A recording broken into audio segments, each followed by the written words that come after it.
السلام علیکم ورحمۃ اللہ وبرکاتہ۔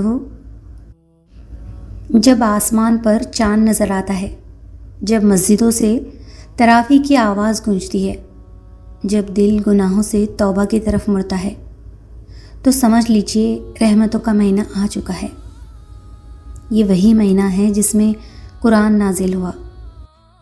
یہ وہی مہینہ ہے جس میں محمد صلی اللہ علیہ وسلم نے ہمیں صبر، شکر اور عبادت کا اصلی مطلب سکھایا۔ یہ صرف روزہ رکھنے کا مہینہ نہیں، یہ خود کو بدلنے کا مہینہ ہے، دل صاف کرنے کا مہینہ ہے، دعاؤں کے قبول ہونے کا مہینہ ہے۔ اس پورے رمضان میں ہم لے کر آ رہے ہیں دل کو چھونے والی اسلامک موٹیویشنل سٹوریز۔ تو تیار ہو جائیے، کیونکہ اس رمضان ہم صرف روزہ نہیں رکھیں گے، ہم اپنے دلوں کو جگا دیں گے۔ رمضان مبارک۔ رمضان کا 15واں روزہ تھا۔ آدھی رات گزر چکی تھی، سحری میں ابھی 1 گھنٹہ باقی تھا۔ پورا محلہ خاموش تھا، لیکن عائشہ کے گھر کی لائٹ جل رہی تھی۔ وہ قرآن پڑھ رہی تھی۔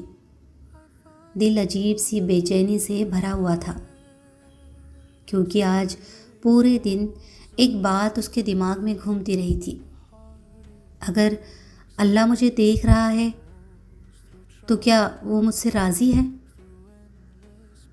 عائشہ باہر سے بہت نیک دکھتی تھی، حجاب، نماز، روزہ، لیکن اس کے دل میں ایک پرانا راز چھپا تھا۔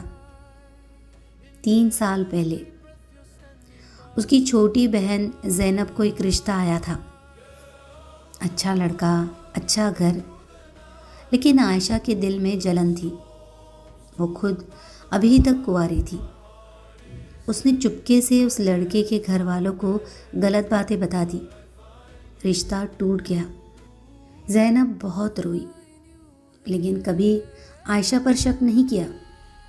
وقت گزر گیا، لیکن وہ گناہ عائشہ کے دل میں دبا رہا۔ رات کے قریب 2:40 کو اچانک دروازے پر دستک ہوئی۔ ٹھک ٹھک ٹھک۔ عائشہ چونک گئی۔ اتنی رات کو کون؟ اس نے کھڑکی سے جھانکا۔ باہر اندھیرا، کوئی دکھائی نہیں دیا۔ پھر دستک، اس بار زور سے۔ ٹھک ٹھک ٹھک۔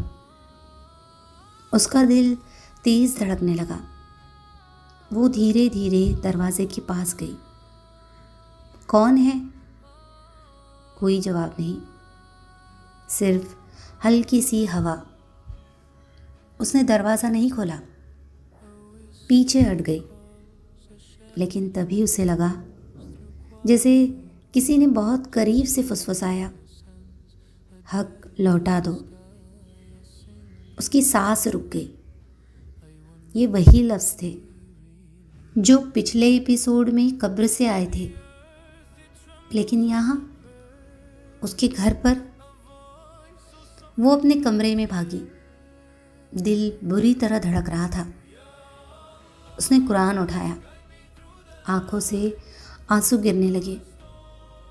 یا اللہ، یہ کیا ہے؟ اچانک اسے زینب یاد آئی، اس کی ٹوٹی ہوئی سگائی، اس کا رونا، اس کا کہنا شاید میری قسمت میں نہیں تھا۔ عائشہ کے ہاتھ کانپنے لگے۔ کیا یہ اسی گناہ کی سزا ہے؟ 3:05 پر پھر آواز، اس بار دروازے پر نہیں، اس کے کمرے کی دیوار سے، جیسے کوئی اندر آنے کی کوشش کر رہا ہو۔ دھپ دھپ۔ عائشہ گھٹنوں کے بل بیٹھ گئی۔ یا اللہ، مجھے معاف کر دے۔ پھر اچانک سب شانت، پورا گھر خاموش، صرف اس کی تیز سانسوں کی آواز۔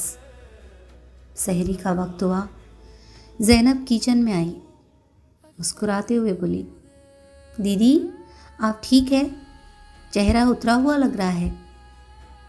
عائشہ اسے دیکھتی رہ گئی، دل میں طوفان۔ اگر ابھی سچ نہیں بتایا تو شاید کبھی نہیں بتا پاؤں گی، اس نے کانپتی آواز میں کہا۔ زینب، مجھے تم سے ایک بات کہنی ہے۔ زینب چونکی۔ کیا ہوا؟ عائشہ رو پڑی، ساری سچائی بتا دی، ہر جھوٹ، ہر چال، ہر جلن۔ گھر میں سناٹا۔ زینب کی آنکھیں بھر آئی۔ آپ نے ایسا کیوں کیا؟ عائشہ سسکتی رہی۔ میں کمزور تھی، مجھے معاف کر دو۔ لمبی خاموشی۔ پھر زینب نے دھیمے سے کہا، میں نے ہمیشہ آپ کو اپنا سہارا سمجھا۔ عائشہ کا دل ٹوٹ گیا، لیکن اگلے ہی پل زینب نے اس کا ہاتھ پکڑا۔ اگر آپ سچ میں توبہ کر رہی ہے تو میں آپ کو معاف کرتی ہوں۔ دونوں بہنیں گلے لگ کر رو پڑی۔ اسی وقت فجر کی اذان گونج اٹھی۔ اس دن عائشہ نے پہلا روزہ ایسا رکھا جس میں دل ہلکا تھا۔ افطار سے پہلے اس نے دعا کی، یا اللہ میری جلن کو ہمیشہ کے لیے ختم کر دے۔ رات کو پھر وہی وقت آیا، 2:40۔ وہ جان بوجھ کر جاگی رہی، انتظار کرتی رہی، کیا پھر دستک ہوگی؟ پورا گھر خاموش، کوئی آواز نہیں، کوئی فسفساہٹ نہیں، صرف سکون۔ آنکھوں سے آنسو بہہ نکلے۔ اسے سمجھ آ گیا، دستک باہر سے نہیں تھی، وہ اس کے ضمیر کی دستک تھی۔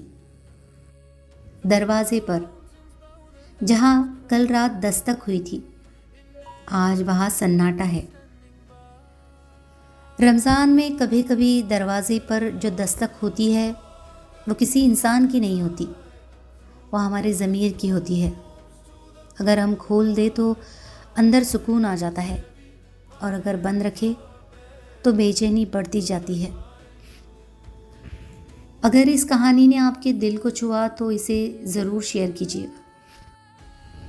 اللہ اس مہینے میں اپنے بندوں کے اور بھی قریب ہو جاتے ہیں، جنت کے دروازے کھول دیے جاتے ہیں، اور دعائیں خالی نہیں لوٹتی۔